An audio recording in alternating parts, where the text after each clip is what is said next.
In part number 1 of this series, we talked about people that will greatly benefit from a ketogenic approach. People who are more emotional, people who have like bipolar-like behavior, huge mood swings, people who take everything personal, people who have social anxiety. These people will get rebalanced when they use a keto diet.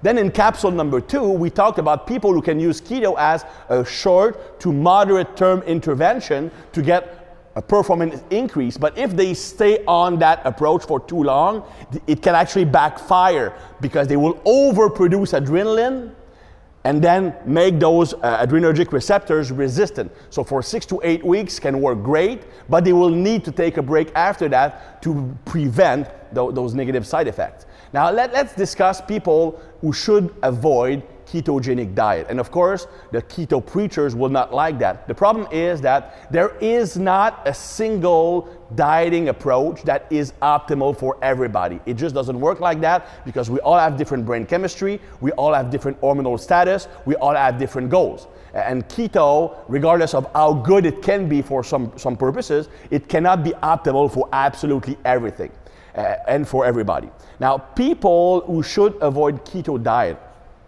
these are the people who are a lot more prone to anxiety, but not like the first group of people. The first group of people are emotional. They have huge mood swings. They are demonstrative. They take everything personally. They want everybody to like them, and they have social anxiety.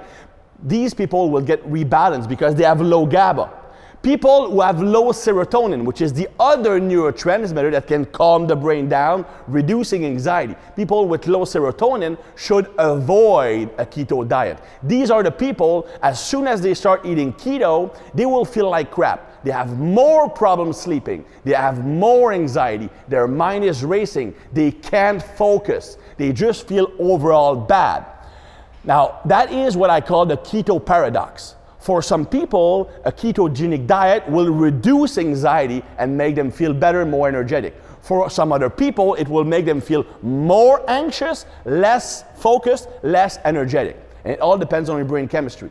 If you have low GABA, it makes you feel better because a ketogenic diet increases GABA. If you have low serotonin, it will actually make you feel worse because keto decreases serotonin. And if you tank serotonin, if you deplete serotonin, there's no way you're gonna feel great. Now, how do you know if you're someone with serotonin issues?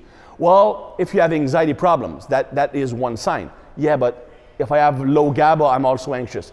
Yeah, but it's a different type of anxiety. If you have low serotonin, normally you're gonna have the tendency to be a lot more routine-based, a lot more organized, a lot more disciplined, because you are seeking for things that reduces anxiety.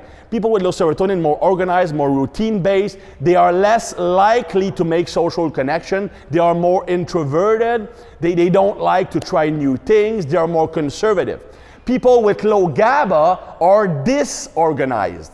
People with low GABA have a hard time following a structure, following a schedule. They need to change things all the time. They need to be around other people because other people make them feel better, especially if it's someone they like. People with low GABA and high glutamate become addicted to anything that makes them feel good, including people. Now, if you are more introverted, if you're a chronic overthinker, overanalyzer, excessively detail-oriented, routine-based, very patient to a fault, you probably have low serotonin. These people, if they go on a keto diet, they will become more anxious. They will have a hard time focusing. They will have a harder time sleeping. It's not the diet for them simply because it decreases serotonin too much. By the same extent, because these people, their brain is always firing on all cylinders. That's why they are always overanalyzing, always thinking. They have a hard time sleeping because they cannot shut their brain down. Well, if the keto diet increases adrenaline, well, it's gonna make matter worse because adrenaline speeds your brain up. So now they have less serotonin to calm their brain down, but they have too much adrenaline to amp it up, which is fine during the day. even though since they have low serotonin, they will become paralysis by overanalysis people. But in the evening, when you need to shut your brain down to rest and recover, they won't be able to do it because of the lack of serotonin. These people will actually lose muscle. They will feel worse on keto. Now, that's another topic. Yes, you can gain muscle on a keto diet. I mean, saying the opposite would be completely idiotic. If you have enough protein and you have a caloric surplus, you can build muscle mass. But a keto diet will never be optimal to maximize muscle growth simply because there's very little insulin and IGF-1 being produced systemically. And these two hormones are among the most anabolic in the human body. So if you take away 2 of the 4 main anabolic hormones in the body, you drastically decrease how much muscle you can build. So if your goal is to get leaner, build a little bit of muscle on the side, or maybe become better at endurance sport, and you have the neurological profile to handle it, keto will work great for you. But if you have the wrong neurological profile, if you are chronically stressed out, it might not be the best solution for you, especially if your main goal is building muscle mass. So as you can see, I actually like keto. I do keto quite often, but for me, it's a 6-week thing. It allows me to get out of a certain neurological situation. I've used it with many clients, but I avoid it with some clients.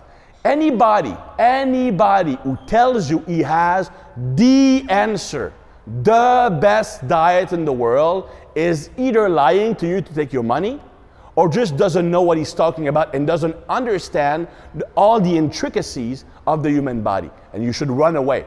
Always keep an open mind. Always be objective and understand that just because someone gives a critique to your preferred way of dieting doesn't mean he hates it.